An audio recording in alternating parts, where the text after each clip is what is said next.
What's up, everybody? Welcome back to Second Street. I hope you're all having a very good day today. Here we are on Loki. Oh, sorry about that. Sorry. Gotta adjust the microphone here a little bit. Here we are on Loki Wednesday. Yes, new episode of Loki has dropped. We're going to talk a little bit about that today. So if you've got a chance to watch it, let me know what you thought about the episode down in the comments below. And I don't know, we'll give a brief review here before go into some spoilers here for the show. Now, thank you all so much for being here. I see we got my man Lord Vito and Lucas Tex Venger here. Thank you so much for being here, guys. Also, guys, don't forget, today is New Comic Book Wednesday. You guys know I normally talk a lot more about comic books here, but of course we got Loki going on here. There we go. There we go. We've got Loki going on right now. We're going to be talking about that here on Wednesdays. But guys, don't forget. Make sure that you're subscribed. Make sure you have those bell notifications and on and everything. And make sure you're here for the live streams so you can collect your Myrtle Bit. Every time that you're here on the live streams, you collect Myrtle Bit by being here on the live streams. You get a little bit more if you're hanging out and chatting with all the cool people there in the chat as well. So, you know, it pays, literally, like in Myrtle Bit, to to be interactive here on the streams. Now, the thing that Myrtle Bit gets here, you're probably like, hey, what's Myrtle Bit? Well, Myrtle Bit is how you get entered into some of the giveaways that we're going to be doing here. Like for this right here, this copy of Kanto and the Hollow Men, signed by the writer Drew, or David M. Brewer himself there. Or was that one Drew Zucker? I think, yeah.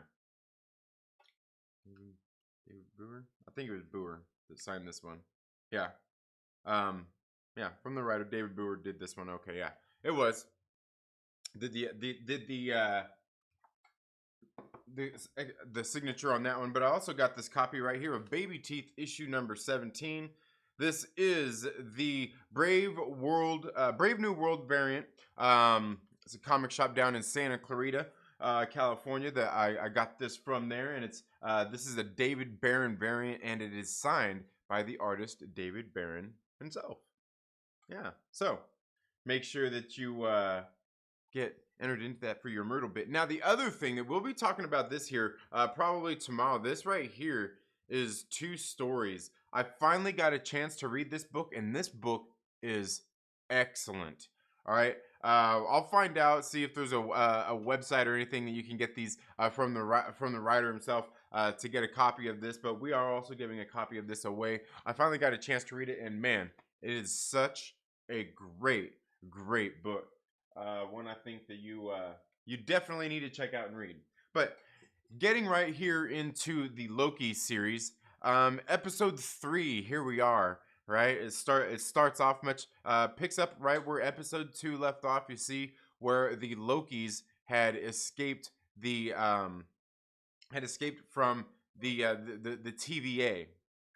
They had escaped to the into well, kind of escaped the timeline they were in, at the TVA there, after a little scuffle, um trying to find, we see that Loki is trying to find out how to get to the timekeepers, who's guarding them, how many people are guarding the timekeepers, and it pretty much just goes on from there. I thought this episode was I thought it was pretty good. I mean, it seemed really short, and I think it was, only, 37 minutes long, so it was okay. There was a little bit of action. The action in here was it was okay. Towards the end, it was a little bit better, as things were a little more grand in scale. But altogether, the action was the action. I mean, it was okay at times. It was not like at the very beginning they're kind of going through, some scuffles. It's like, man, I don't know. Towards the end, there's a lot of more kind of, I don't know. You could see where they were in this town. There was like just the world, like meteors and stuff crashing down. It all looked pretty good. You could tell that they probably spent a good amount of money on the CGI here. But the story itself, there wasn't really. I didn't really feel like there was a whole lot that drove the series forward here. Again, there's just kind of a lot of talking and introduction of this female Loki here, and them kind of getting acquainted with each other. And I can't say I've ever seen the actress here playing Sophie, or, Lady Loki. Is it? I don't know. So we get a little bit of that interaction. They're I don't know.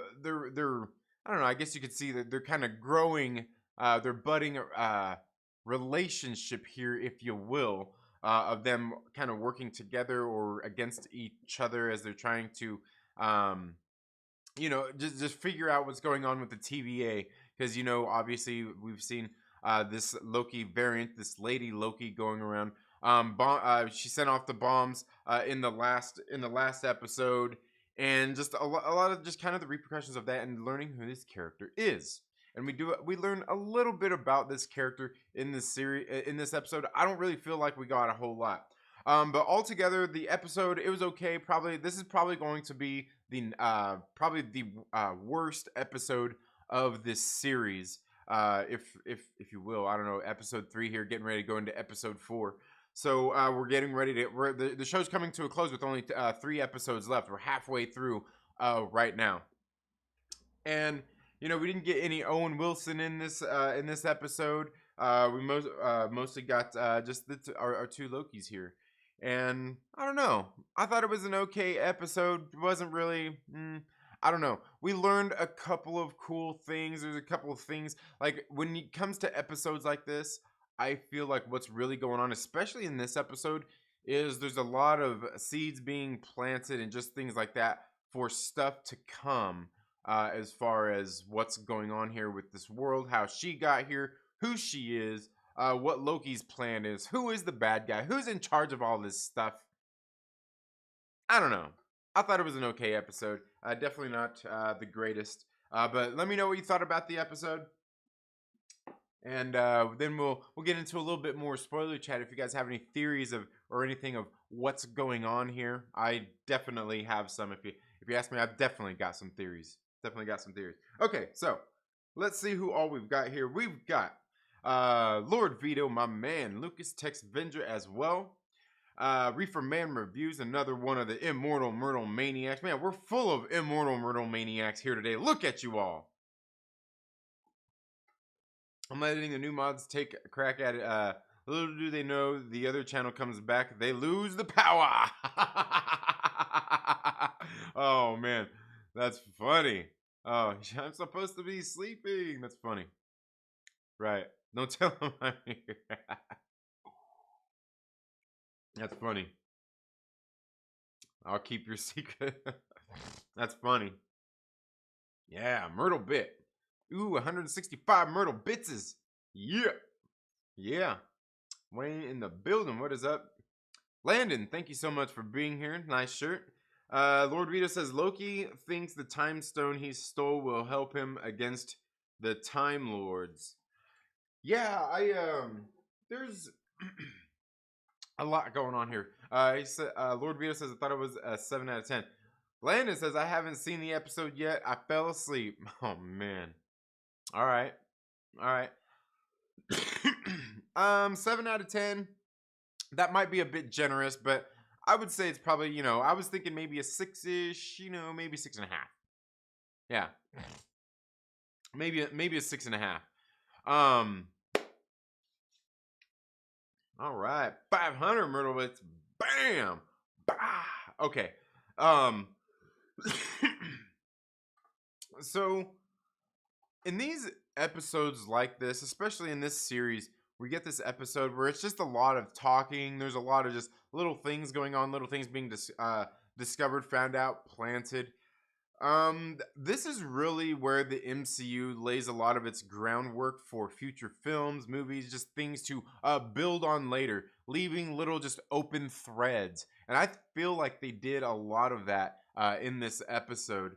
And it's very interesting. I mean, as we go through the episode and they end up on this, like, this episode to me is like, did this is this not just me? Did this not feel like a Star Wars? Was this like Star Wars? Did this not feel like they just took and like ripped off some Star Wars bullshit and put it on screen and tried to pass it off as Loki? I mean, we're talking about the Jedi mind trick, right? Isn't that like one of the things, like, when they were talking about some of the stuff, some of the her enchanting that she does, and I talked about this before this series ever started, when they were talking about this actress coming in, Sophia Di Martino, coming in to play a variant of Loki. At the time, we were just talking a version, or Lady Loki or whatnot. One of the things I said before was, like, yo, this just sounds like Lady Loki, but they're probably gonna, to me, just sounds like Enchantress, right? It just sounds like Enchantress, right? And I thought it was interesting that she's playing. She says that her name is Sophie, Sylvie. You know what I'm talking about. Maybe you don't. But like, I don't really know about this character. Like, apparently in the comic books, she was like a version that Loki pretty much created her. Like, created this manifestation of this Sylvie character. Sylvie.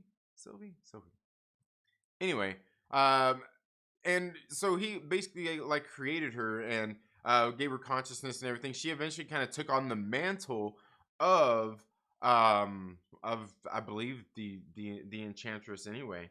But she didn't really have any of the powers or anything. Like, it was just like something she just kind of took on, and just like pretty much almost like what Loki did with Odin. You know what I mean? Kind of like what Loki did to Odin, that we seen there in Thor Ragnarok, impersonating him and stuff like that we actually seen the tail end of Thor Dark World. But anyway, point being,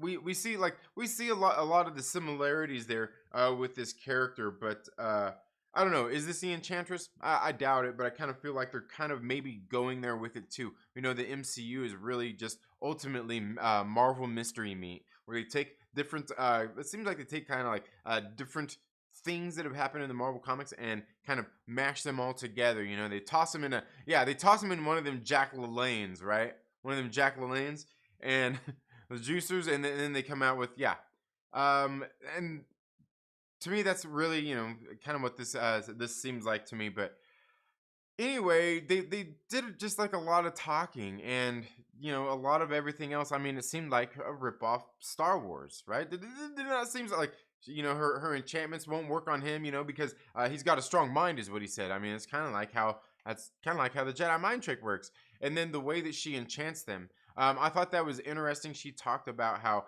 she basically would just touch them and she could send an enchantment to their mind. But kind of like he was saying, his strong mind, the stronger willed they are, the things like that, the more it's harder for her to make the connection and do these things. So what she has to do is pull from their past to give them something to kind of manipulate them, right? And that's one of the things she mentions later when she's talking about the TVA agent that she had taken that we seen at the very beginning of the episode, where she was trying to persuade her to get the information out of her about how many people are guarding the timekeepers. And so far, I think that one of the things definitely interesting here is that definitely one of the interesting things is kind of like with all that she's talking about there, just having to look into their past and to manipulate them. It really reminds me of exactly what Scarlet Witch, Wanda did. She was Wanda at the time. Did in the Avengers Age of Ultron. Remember where she goes, and what she did was she put in their mind their like their worst fears, right? And so it kind of preyed on stuff from their past and manipulated them that way. You see like Tony where he was there and there was the hull over New York, and you seen all the Chitauri arriving, and he, how he and all that stuff. The same stuff that was giving him the panic attacks in Iron Man 3, right? Just the whole Chitauri invasion, the Battle of 2012. So it was kind of the same thing, essentially, where she would have to go back and to get into their memories and stuff like that to manipulate them. And she has to kind of get familiar and see their past and stuff like that. So some very interesting things there. She said, that this TVA agent's mind had been clouded. She had to go back hundreds of years in this agent's mind to try to manipulate her. And she liked margaritas, and it looked like she was probably alive around the same time, around this I would say maybe this century, that we are currently living in. If not, I mean, maybe the previous millennium that we just exited from, some 20 1 years ago.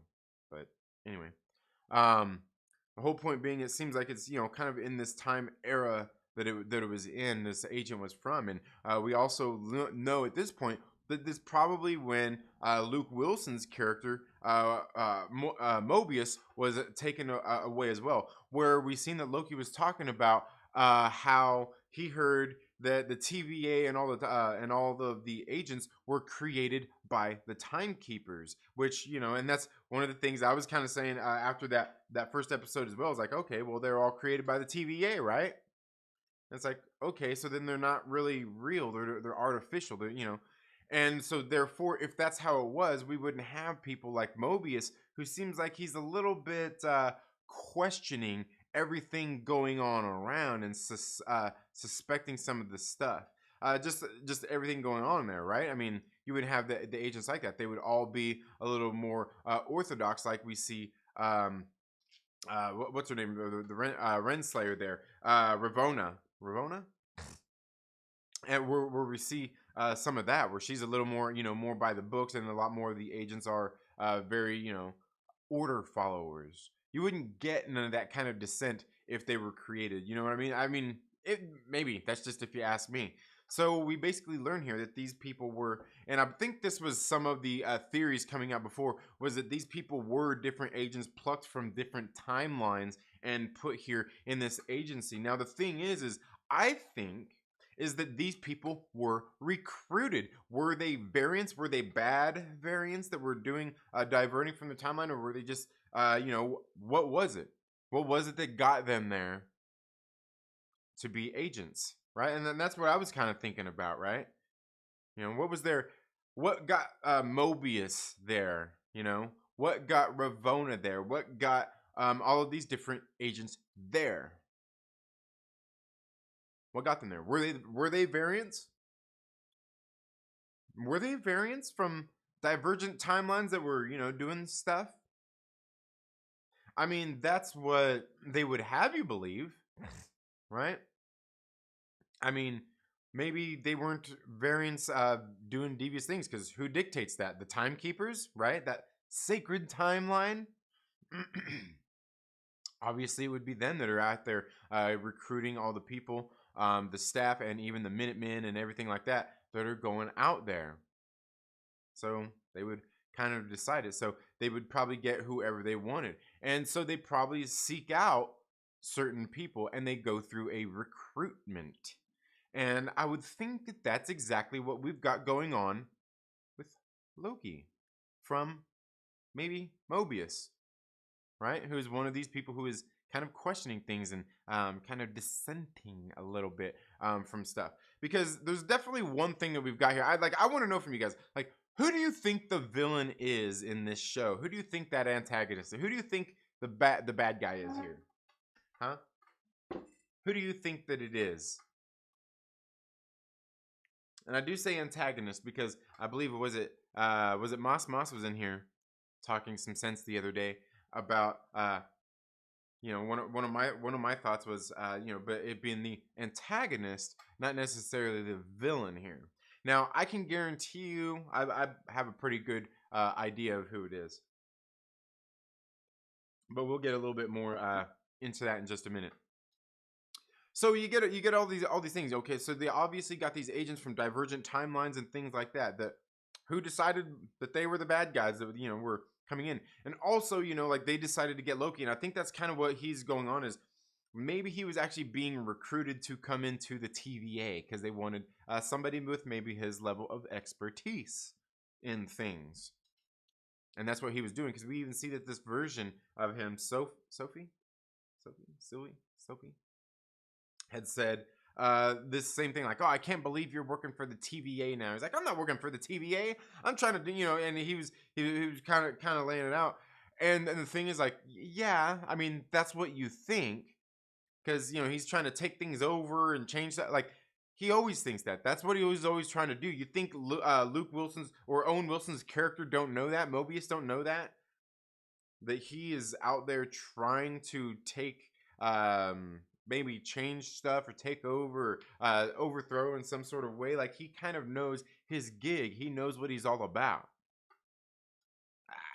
I don't know. Maybe it's just that's just if you ask me. That's just if you ask me. So I think it's definitely very, very interesting there with a lot of those things about the TVA and these different variants that we see that are working there with all these different kinds of things. And we know that they're obviously not all human. Where we see, some of them look human-like, like we were seeing in episode 1, the guy who said, who asked what a fish was and stuff like that. So it's very, very interesting when it comes to some of those kinds of things. Like, oh, why would he know? He's well, because he's not human. And that's one of the things I've long talked about when it comes like to aliens and stuff, right? How do we know that aliens don't look like ourselves, right? I'm just saying, maybe they can shapeshift like Loki. But the thing is like you see that the agents are all possibly people being plucked from their different timelines for whatever reason. Like, who decides that? But the other thing is she was asking these agents about how many people are guarding the timekeepers. Do we even know that the timekeepers even actually exist? Do we know if do they even actually exist? Do we know that? Because one of the things is we know that Kang is coming in the MCU. We already know that Jonathan Majors is going to be playing him in the Ant-Man movie, Quantumania. We already know that, but is Kang coming sooner? Is it Immortus coming? Maybe we get Immortus before we get Kang. Kang is a version of Immortus. Immortus is a version of Kang. But here's the thing, though, is Immortus was the ruler of Limbo, where things never change. One of the things that he liked to do was make sure that they never change. Now, I don't know about you. I don't know anything about the TVA from the comic books or anything like that. The Minutemen. I'm not going to pretend like I do. But one of the things I do know about Immortus is that's why he don't want it to change. So it sounds like he would be the kind of guy to invent this agency, even if this didn't happen in the comic. Like I said, I don't know. I'm just saying, this is the MCU. That mystery meat. It seems like he's the kind of guy who would want things to not change, who would still allow stuff to happen, but not change in the way that he sees fit to happen, because he still wants to rule and dominate over it. He wants it to not change. He the ruler of Limbo, the master of time. He is. And what better to help him be the master of time than an agency that he can manipulate all these people and try to keep the flow of time and everything the exact same. Now, what's interesting about that is that this is exactly what the Ancient One wanted as well, right? The Ancient One from Doctor Strange. That's what Doctor Strange wanted too, right? Protecting the time, making sure that everything's okay. Remember, the Ancient One didn't want to give him the stone because it's going to create these branches, right? But things are divergent, and if they lose their time stone, if they lose these certain things that they need to defend their realm, well, gee, I wonder where the Ancient One and this whole thing came from, right? This whole religion that they've got behind it. Sure sounds an awful lot like, anyway. And the interesting thing is because they know the multiverse exists. I mean, she knows that there are different branches, and she was talking about that, in Endgame, where she's talking about the different branches going off and stuff like that, right? So it's not like there was an unawareness of anything like that. But we're talking about that maybe you have this multiverse that that there's different ones, and within this one, and that's kind of what we know. What we know is happening here. What they've kind of been explaining to us is this one has a divergent path, and like, oh, whoa, that divergent path of this one particular universe or multiverse causes catastrophic things, right? And it's interesting because we're talking here about all these different catastrophic events, these apocalypses, where this Loki's been hanging out, and a lot of these different things they've been using to kind of stay away from the being noticed during these branching or divergent timelines, because anything could go on there, and they're not going to get off their little ectometer, the PKE meter. It's not going to go off, and so they won't see that during these big apocalyptic events, because it's, they explain that in episode 2, right? So anything could happen right there. Now the interesting thing there is, if they can't see that, the TVA can't see these things going on within these catastrophic events. I mean, is that not kind of what was going on in Endgame? Right? I mean, Infinity War, you've seen half the world snapped away, and then Endgame, you see Thanos return to the return with everything getting ready to go on. He was getting ready to decimate even more, and again, and he was probably more nefarious at these times, kind of like Loki is supposed to be now. This variant of Loki is supposed to be now, but this variant of Loki doesn't seem very sinister. He seems a little bit more like the that Infinity War one that died. Seems a little soft. I don't know. I'm just saying. But they could essentially go through all of these different times. Like, anything could have been happening then. Anything could have been happening then, and the TVA would have known about it. And even Loki mentioned, like, oh, what about the Avengers? They obviously came and were traveling through time. And she says the Avengers did nothing wrong because there were some catastrophic events getting ready to go on. So they probably didn't notice some of that stuff either, right? I mean, maybe. Anyway. But there's all these interesting things going on if you think about who is behind all of this, right? Now, I do think that this all leads to Kang, but I don't think we're getting Kang in this series. Just kind of like in WandaVision, we didn't get, we got the boner. We didn't get Mephisto or anything like that. We didn't get Nightmare or anything like that, but they got a little mention. Didn't it get a little mention?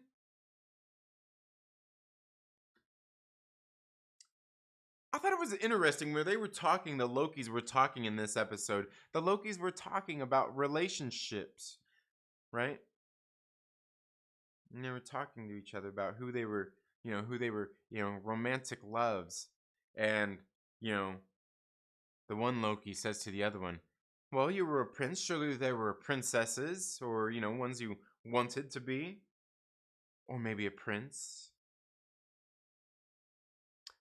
And what's Loki say? Oh, a little bit of both. Ooh, a little bit of both. We know who that little bit of both was, right? Are we seriously? Don't know. Don't act like you don't know. Are we gonna start up the Loki Thor shipping? People are probably gonna do that, and think about it. It's kind of messed up. And you know how they're gonna justify it. Well, they're not really brothers. Oh. This ain't Clueless, okay? This ain't Clueless. Paul Rudd. Ooh. And see see that? But she makes mention of, you know it's Thor. That's who he's like, I'm in love with my brother. I'm kidding.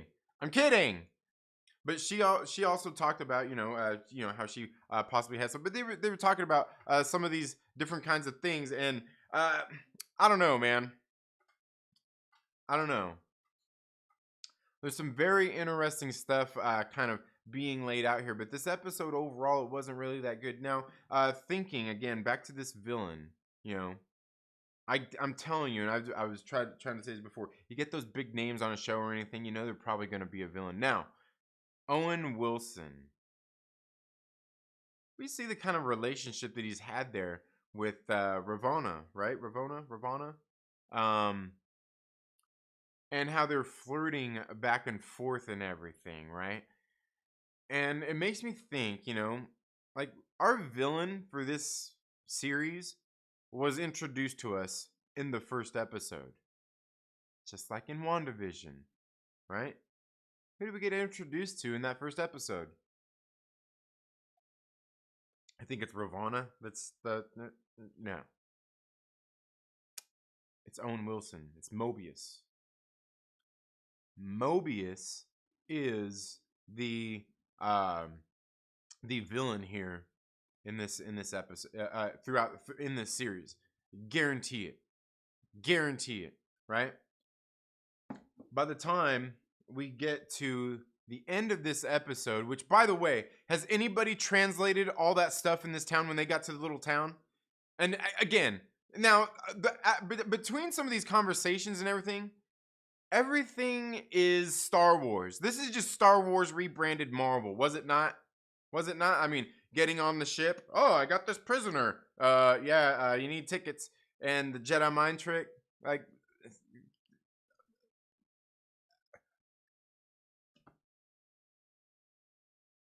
nice to see that on a planet that was as desolate and looked like a piece of shit as LAMENTIS was, that there is a rich, high class of people there that have the privilege of getting off the planet before the fucking peasants do.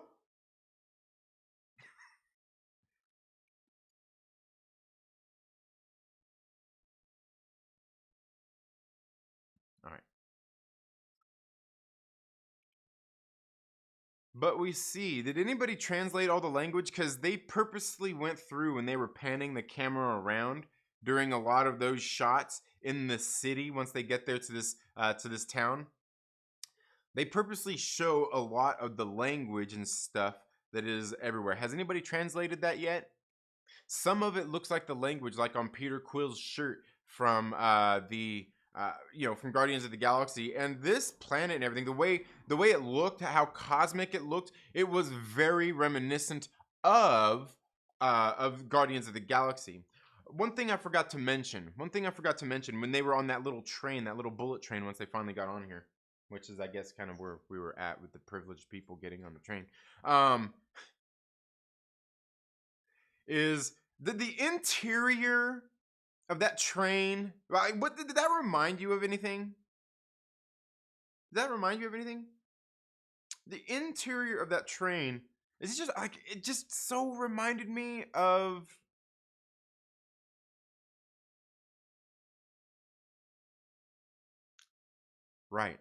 Mysterio, right? Had all the triangles, all the little diamonds, had, just like, it was all kind of like green. It's like, it reminded me. I'm just saying. That was me. That's just me.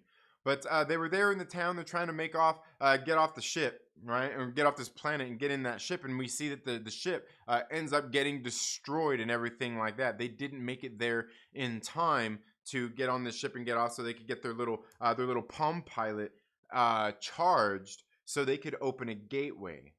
So they could open this gateway into to get off this planet that's getting ready to explode. Now, who do you guys think? I want to know. I'm going to get into the live chats here. I've been flapping my gums for long enough. Who do you think? Or how? All right. Maybe how. How do you think they're going to get off that planet? This series isn't ending here. How do you think they're getting off that planet before it explodes and goes kablooey?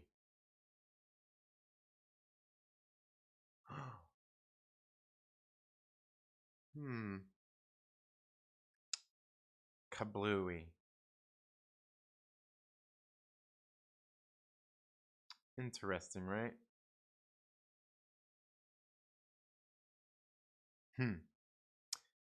Hints, right? Kablooey. But this isn't a kablooey that's... Yeah, anyway. Anyway, guys, let's get here into it. Let's get here into it. See what you guys are saying. All right. Okay. So we've got my man Mike Porter join the chat. What is up, my man? How are you doing? I'm not here, Mike. Also, when Josh did that impression about you burning down Warner Brothers, he had me laughing out loud, literally. Well, I thought the episode was dope. Very cinematic, running around a purple planet with asteroids. Yeah. Yeah, well, since I'm here, I better spam the chat. Yeah, you can only do that if you're... Yeah, absolutely. And if you are spamming the chat and you're not one of the immortal murder maniacs, one of these fun young wrenches, especially the guy spamming the chat there, he's gonna boot your ass. Okay, it's the Time Lords. Oh, did you... Wait, did you just say... Boner... what? Boner... Lord Vito says it's the Time Lords. My thoughts are the Time Lords is just really one person with some advanced time machine pretending to play God. It certainly could be. Yeah. The movie Interstellar is basically saying humans from the future sent them a message. Right. Yeah. You should change your channel to Comic Conspiracy because you always sound like you know secret information.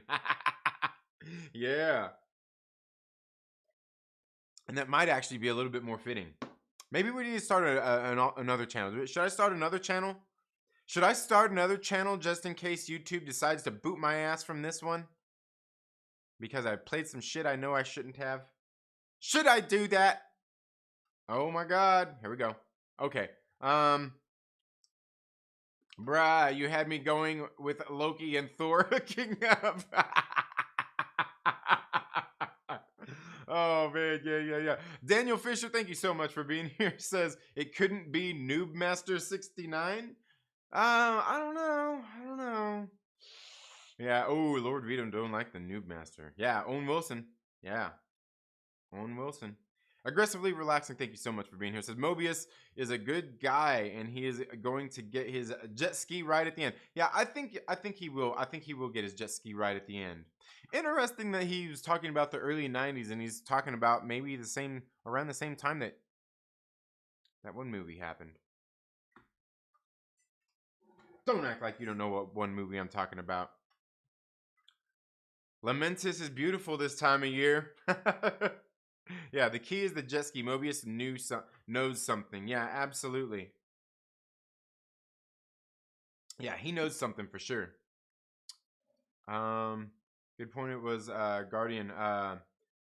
My man is going full Alex Jones. Yeah. Says interesting. Oh, where it goes. Interesting. Mysterio, yeah. Daniel Fisher says Mysterio magic also green, right? Yeah, it does have like a green, yeah, vibe to it and everything when you use it. Yeah.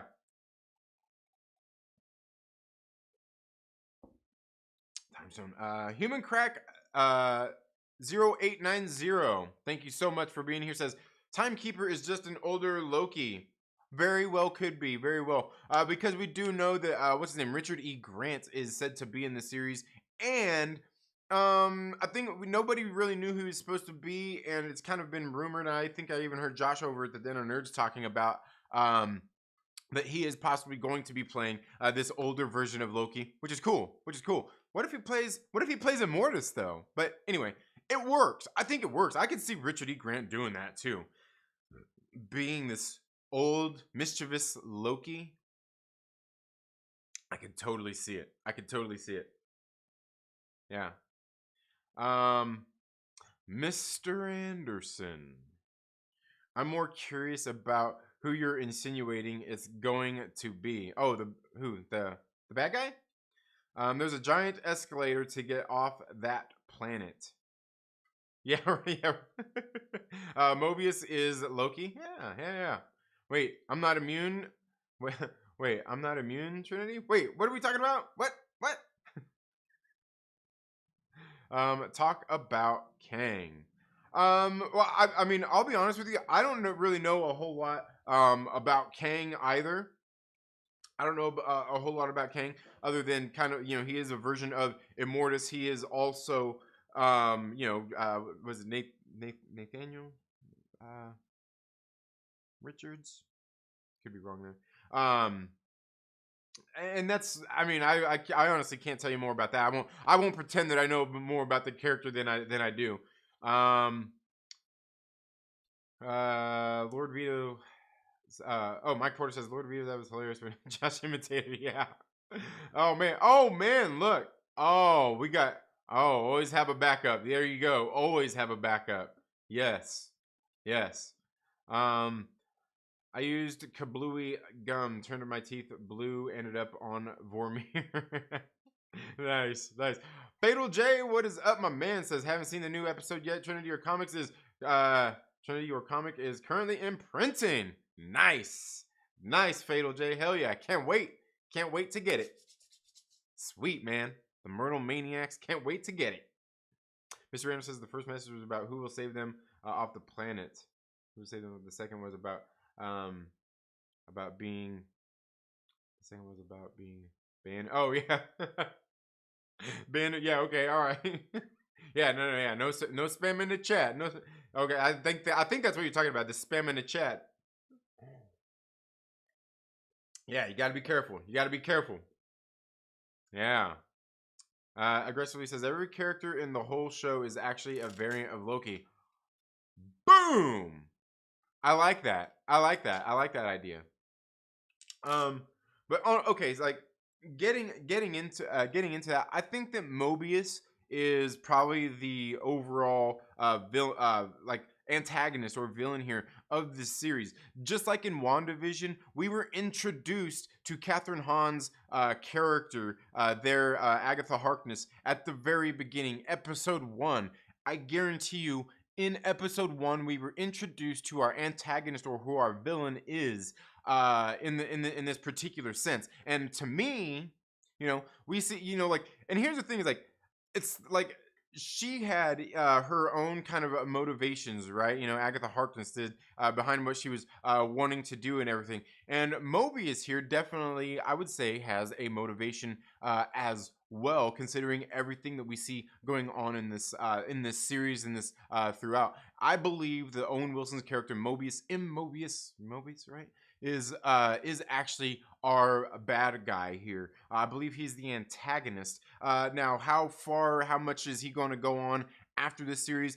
I don't really think it'll probably end up being, maybe he'll come back later, kind of like the Agatha Harkness thing, where he's not a big major contender in the first place in the overall realm of the MCU, but could possibly still end up showing back up. Now, I do think that it is Mobius for several different reasons. We see kind of this relationship that he's got with Ravonna Renslayer there, where they're kind of flirting and everything. He's sitting there trying to, he's been studying Loki. He knows Loki really well, and his tactics and everything that he does. He's been trying to keep time in place and all of these things as well, being one of part of the TVA, one of the agents. but also through we see some of him kind of questioning a lot of the stuff going on around him, and those kinds of things as well. We can see he's kind of how would you say, maybe unorthodox here. And to me, I mean, it just reminds me of Mr. Anderson should know this. It reminds me of Agent Smith, where Agent Smith was out there trying to track down Neo, the one who is going to change and rewrite everything. Interesting. It sounds like that's exactly what, like, Loki is. Is it just me? Is it just me? This is like the Star Wars and the Matrix. Anyway, Agent Smith, he's like, I need what's in your head. I'm sick of being stuck here on this planet. It's filth, it's smell. Feel like I've somehow been infected by it. Right? I think Mobius is kind of on that same path, where he's ready to be done with everything that's going on here. He wants to get out of the TVA and stop doing what they're doing and get back to his life, or maybe even just die and get out of this kind of enslavement, if you will, that he is kind of trapped in. Because if you think about it, if they have been plucked at these different times to come work for the TVA is doing anything, or the Timekeepers in this case, doing nothing any different than what Wanda did in WandaVision to the townspeople. And also, I thought it was interesting too. Speaking of Wanda and the townspeople and the potential Nexus event that was happening there, that we kind of got, referenced in the show itself. I thought it was very interesting that Sylvia, what the hell's her damn name? That she said that she did have a relationship with a postman. Kind of like, remember in the show WandaVision, we had a postal worker, the postman, the mailman, right? Hey, I'm just saying. But like, what other postman do you know that she might have met? Is there another postman that Stan Lee? Was it the Stan Lee cameo guy? Was it Tony Stank? I don't know. I'm just saying. All right. There's that. What's this all about? So, yeah. I think it's definitely Mobius, the villain here, because he wants to get out of this, like kind of like Agent Smith wanted to get out of that. He wanted to get out of the Matrix and everything. Anyway, this is kind of his Matrix. He wants to get out, and Loki is kind of that key there. Now, I also think that maybe Loki was actually being, while he was plucked, I think that he was possibly being selected to become one of the TVA agents, and unbeknownst to him, because he's always trying to take over stuff and rule and everything. Mobius obviously knows that he's going to try to do that, so that's a perfect way to tempt him in to becoming an agent of the TVA. He gets close to the Timekeepers. They always keep that dangling in front of him, that he gets to have an audience with the Timekeepers at some point, because we also know that Mobius don't even know that they're real neither. He questions the same thing, yet he dangles that same carrot in front of Loki in episode 2 as well, where he was talking about, oh, what an audience, this gets an audience with the Timekeepers, and he's like, keep that same energy, because the same thing has happened to him, and he's tired of chasing the carrot.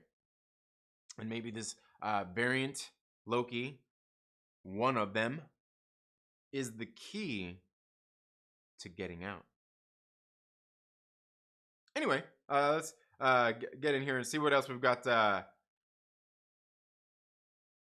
Got everybody, but I think it's definitely Mobius, and Mobius by way of like the TVA. Like I said, it does sound like something made up by Kang or maybe Immortus here in this case, and I think that's possibly what we got going on here. But I could also see, like was suggested earlier, like where it could be this the old evil version of Loki. You know, Richard E. Grant coming in to be all evil and sinister, and maybe he's the one who actually created the TVA and all of those kinds of things, right?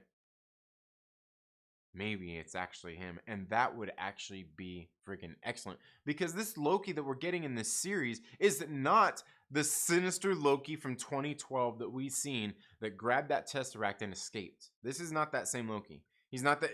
He's just not as sinister. He's not as sinister. I mean, is it just me? He seems more like the Loki that we had in Avengers in Infinity War, but I don't know. That's just if you ask me. Yeah. Okay. Tim Possible, thank you so much for being here. It says awesome DBZ poster. Yeah, it's actually not even a poster. It's one of those like tap. I guess it is. It's like the cloth poster thing. Yeah. Thank you. And it's dude, it's huge. It's huge. Like yeah, it takes up like most of the wall. It's gigantic. Thank you. Yeah, love it. Being somehow snuck its way into the sentence. Oh, okay.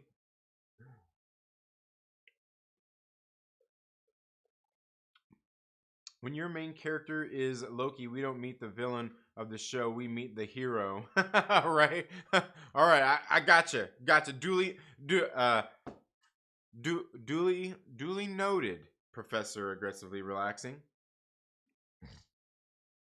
Know what that's referencing? Anyway. You really think the timekeepers were behind that golden door? Which golden door? Oh, you mean the little? Yeah. She almost got to it. Oh no! Well, wasn't that just the because she was asking how to get to the elevators, which would obviously supposedly take her to the timekeepers. But yeah, she's like, oh, the gold. Yeah. No, I don't think they were. But the golden door. I mean, look at the doors that are going on there in this series anyway. Speaking of which, we'll get into it in a second. She almost got to it. Yeah. Loki the anomaly confirmed. Yeah. Yep. Yeah. Follow the white rabbit. Yeah. Yep. Green Bear, thank you so much for being here. Are you here? You came after that Myrtle bit too, huh? You came after that Myrtle bit. Oh, thank you so much for being here, Green Bear. Aglax says Willie Lumpkin, the mailman, confirmed. Oh. Yeah. Lord Vito says he watched himself die and Asgard gone. Supposedly that changed him into Infinity War Loki. Yeah. Golden elevator. Yeah. Well, obviously that elevator is taking him to different floors and everything of the TVA, and we don't know what all those floors are, what they stand for, anything like that, right? You remember seeing the little thingy there? Yeah. TVA is now the changed organization to the FBW. Oh no, what's the FBW? What's the FBW? Or do you mean, yeah? I mean, oh, okay, the FWB? Yeah. Speaking of WB. Anyway, um, there's something I want to show you guys here. Look, let's take a look at this thing. Am I on the right? Okay, let me see if this show is gonna show up right. All right. No, that's not supposed to be it. This right here. What is this right here? Look at this. This is something I've been talking about for a while. If you go back and watch Ant-Man and the Wasp, Dr. Bill Foster was talking about quantum entanglement and different stuff right here. But if you look at this little chalkboard right behind him, what do you see right there? You see right there on that little chalkboard. Let me see. I can probably blow this up a little bit more here, I'm sure. Here, let me do. Oh yeah. Oh, you're seeing all the secrets behind the scenes now, baby. Yeah. See that right there? I don't know. Maybe we need to make it bigger. See if you guys can see it. All right. Right there. Now, this is in the part where Bill Foster was actually sitting there lecturing to his class about quantum physics and everything, and about being in and out of phase with multiple parallel realities. What does he says? When they become unstable, it can be chaotic and beautiful. But he was talking about how they both can turn back to their stable phase. But if you look right here behind him on this chalkboard, you see where we've got this little door here. There in the middle of the screen, you got a little person kind of there next to the door, and they go through this little door, and it is X. You know, there's a formula that is going through here. But then you scroll like right down next to it, they show the little guy going through the door, and the guy goes through and is another guy. It's like a little doorway. Now I can't say what it says right there on the chalkboard because it's all scribbled. It says quantum this. I don't know. But right here, what we're talking about, what he's got there, is this little doorway. That is you see this guy going through, that I really do believe is actually something that he was talking about to his students, that like he had it, they were looking for these doorways into these different timeways, gateways of realities, and that's what he had there on that chalkboard behind him, which is exactly something they show. I don't even know if I've got a picture of this on here to show you guys. I don't think I took a picture of it. I don't think I took a picture. Let me see if I don't think I did. If you go through and you watch in the Loki series, in the end credits, there's this little scene where it shows like a little pamphlet where it shows that exact same depiction. It shows a little depiction of a little doorway with the person walking through it.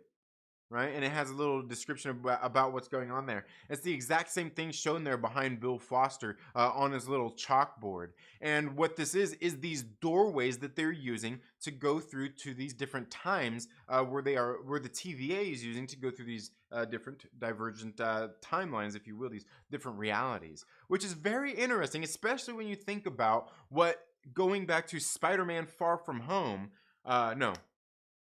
Spider-Man Homecoming, where you've seen that the Tinkerer was sitting there playing with that, what was it, the high altitude thing that he was coming up with, that thing that he was developing with the Chitauri tech that would open the portals, you know, that they were using to get into those trucks, the semis, when they were getting into there. Remember, they put the little thing down and open up the gateway, and it's the same thing that they used on the airplane and all of that stuff to get into create a little gateway into these different areas. They were just doing it going through walls, but this is essentially the same thing that the TVA is using to go to different realities. I mean, hell, it almost looks the exact same. It's just a different color. But hey, they are related because you can see also, like I was showing you there in that picture from Ant-Man, that we're talking about the quantum stuff there that they were talking about. Well, we got a lot of in Ant-Man and Wasp, and you know, I know everybody's talking about it too. That quantum city, that little city that you can see there in the background, is that where the TVA resides? There in kind of that quantum realm? What do you think? I don't know. I'm not convinced about it, but it would seem to be like the perfect place for them to be at, to do the to be kind of controlling a lot of different stuff. Yeah, don't get a copyright strike. Oh, damn. Dang, man. Dang. I think for that, Mike Porter gets a Bermuda, baby. Oh, man. Dang, my man Mike Porter. Dang, that's messed up, dude. That's messed up. Oh, man. How's my Myrtle bit? I don't know, man. Let's check it out. Let's check it out. Oh, look. I think you can put like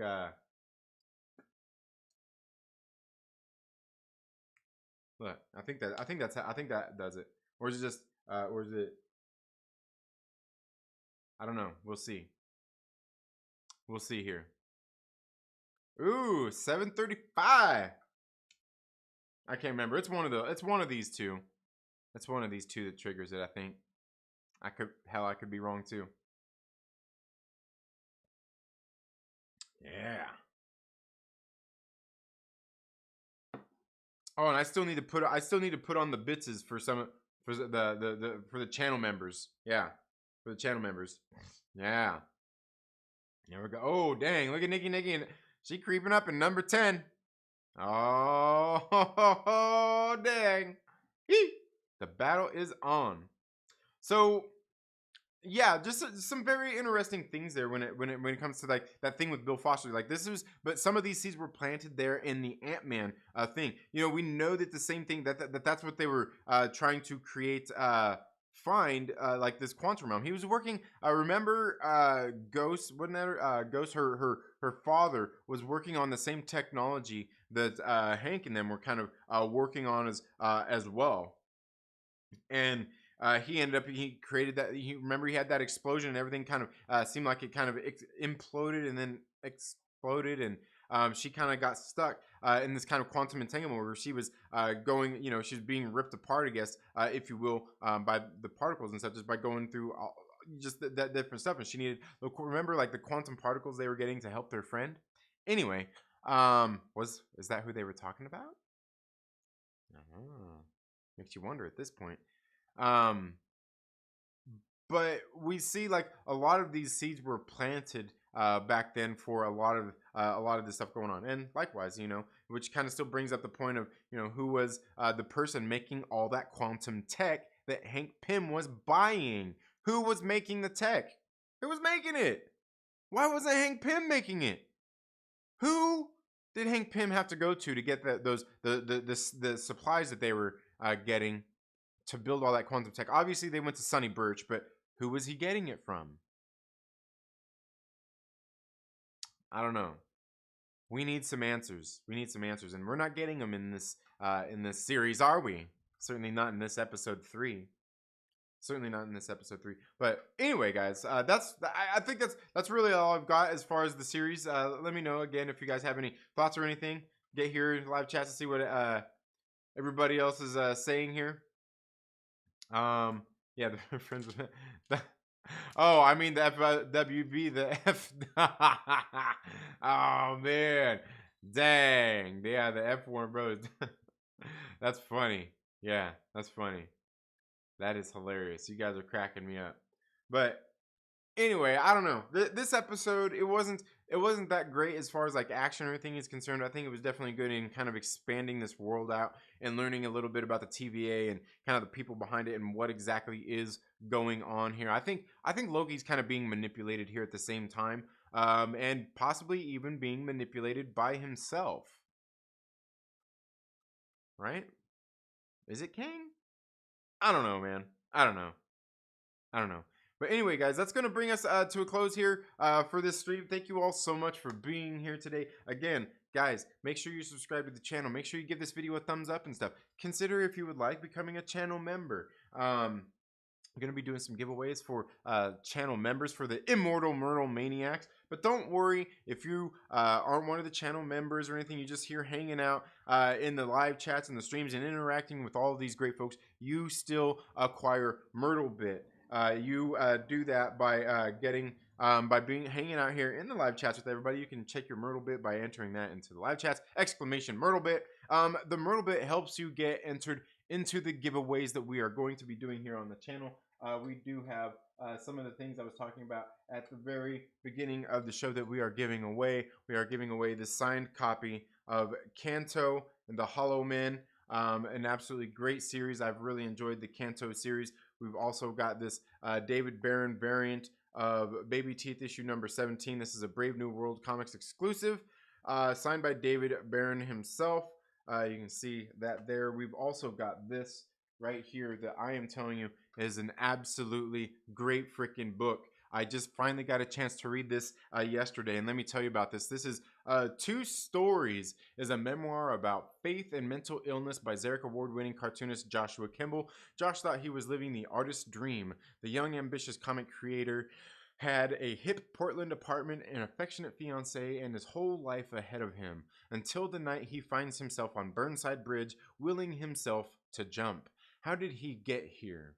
Two Stories is a confessional graphic memoir that grapples with questions of faith, mental illness, depravity, and ultimately redemption in a fallen world. And let me tell you, this book is all of that. After reading this, man, I gotta say, I'm proud and very happy to be giving a copy of this away to some very lucky person. This is one of the best books that I have read all year long. Absolutely great. Absolutely great book. Great book. It's got some cool stuff in there. I mean, it tells you about this young this kid growing up and having a problem fitting in, making friends and things like that, and the times that he did, kind of some of the outcomes of some of those things. It tells you about this person's life as they grow up into adulthood and get into a relationship, and they both pursue careers as well, and as well as some of the things that kind of come in between this person and their friends, and even their relationships, and how they are choosing to deal with them, and kind of the outcome of a lot of the stuff going on here, man. I'm telling you, this book was a range of emotions, but the very end of the book is still ends in this manner that is great and has you laughing. It ends on a very lighthearted moment. I think a very funny moment after you get a lot of these moments, very, very serious and telling moments. This book is fucking great. That's all I will say about it. That's all I will say about it. Also, guys, got some other I've got some comic books here that I'm going to be doing some reviews of. We'll probably talk a little bit more about those on tomorrow's live stream. Normally I do that here on Wednesdays, but we've got Loki Wednesdays coming here, so that's what we're going to be talking about here on Wednesdays for the live stream, and we will be talking about some new comic books tomorrow morning stream, the morning after New Comic Book Day. So if you haven't already got out, make sure you go out to your local comic book shop and pick up some great comics. There's actually some very good ones that came out this week. So make sure you pay attention for my comic book haul video that will be coming up a little bit later. I don't know, maybe today, maybe even tomorrow. I don't know. Guess we'll see. But we'll just talk about them tomorrow. But anyway, you all have a very